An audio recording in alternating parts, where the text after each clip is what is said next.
Hi guys, Nick Ferrari has a solution to stop the boats, and it's a real humdinger. So he was taking calls from members of the public, and a guy called Rez phoned in to suggest that perhaps we should change our approach to foreign policy. Because if there were fewer wars, well then there would be fewer asylum seekers coming to Britain or coming to Europe. But Nick doesn't agree with that. He actually has a solution that will stop the boats from today. Have a listen to this. Hi, Nick. Hello, Rez. Hi, morning, mate.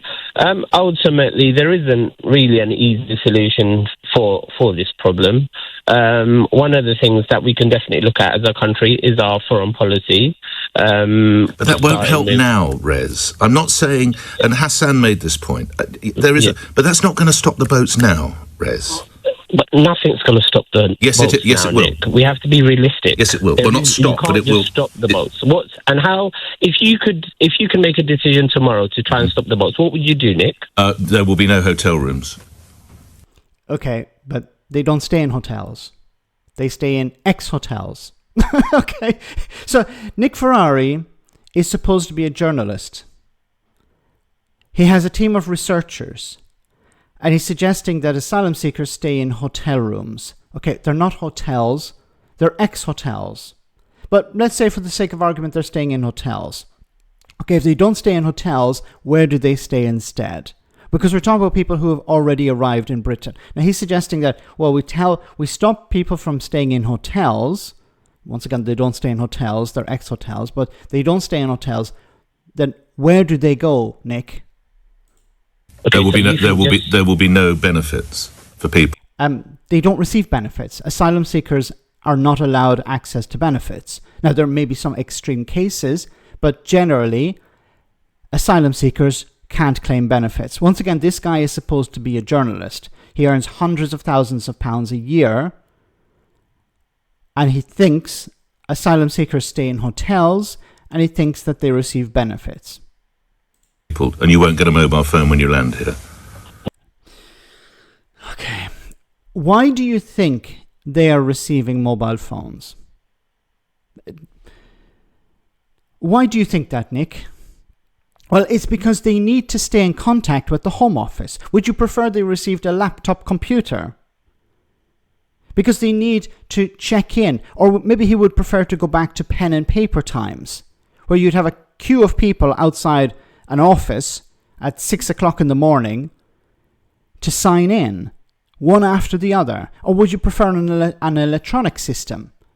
You could either give them a laptop or you give them a phone. Why do you have to give them all these things? Why can't they just work? Oh yes, because asylum seekers are not allowed to work.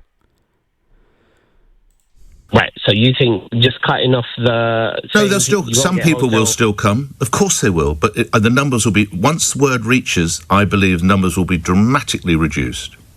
How did they receive this information? Once word is received... So Nick Ferrari is going to tell people who are willing to risk their lives to cross the channel, yes, when you arrive in Britain, you won't stay in a hotel. But we're not staying in hotels. Okay, well, when you arrive across the channel, you're not going to receive benefits. But we don't receive benefits. Well, you're not going to receive a mobile phone. Okay, but I'm not coming to Britain to get a mobile phone. I'm coming to Britain for a better life. So you think just telling people there won't be a hotel room, people will just stop coming to the UK? Not totally, but I say again, the numbers will be dramatically reduced. Yes. I would disagree. Ultimately, why are they coming here, Rez? They're coming here for a better life. Well, they're coming here because they're not going to get in. They've had their lives destroyed. Yeah. And you mentioned on Hassan. So how do they not get in?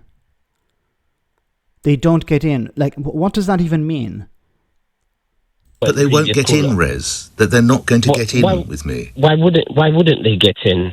What are you going to do? Just stop them at the channel at Calais? Let them drown on the boats? They'll be in a. What kind of country are we? They'll be in, like, I don't know, some kind of detention centre until they're processed and sent back. So should we have humanity or not? Of course we should. In terms of migrants. Where are these detention centres going to be, Nick Ferrari? Are they going to be in your area?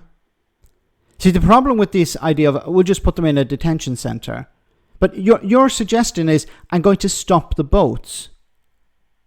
So by taking away people's benefits that they can't claim, by not putting them in hotels. So you're going to put them in a detention center, and you're not going to give them a mobile phone. That's your solution to stopping the boats. But that doesn't stop people who are desperate to come to the country. Remember, this guy is paid huge amounts of money, and he doesn't seem to understand even the basics of asylum claims or the asylum process or why people are traveling in the first place. Of course we should have humanity, but we should have humanity for the people in this country who in some instances have paid in decades of their taxes and they can't afford the heating in the winter. That's where I'd like my humanity to extend. Okay. Then why are you against policies to help people? We're back to this old line of we need to look after our own. And then as soon as you ask, well, Nick, do you want to look after our own? Then he turns around and says no. He was complaining about, you can find the clips of him complaining about people on benefits. Oh, we need to force them off benefits. They need to work. So where is the humanity there? Where is the looking after our own? It's always the same with the right wing. As soon as you mention immigrants, they say, we need to look after our own. And as soon as you say, well, what about poor people? What about disabled people? It's, well, we need to look after the rich instead. They're the ones who create the wealth. They always move the goalposts.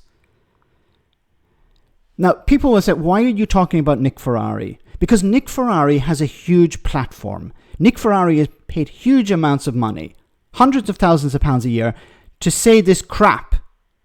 And unfortunately, there's no one in the room to push back, to call him out. So this is why I have to do this. Let me know in the comment section, guys, what you think, and I'll see you in the next video.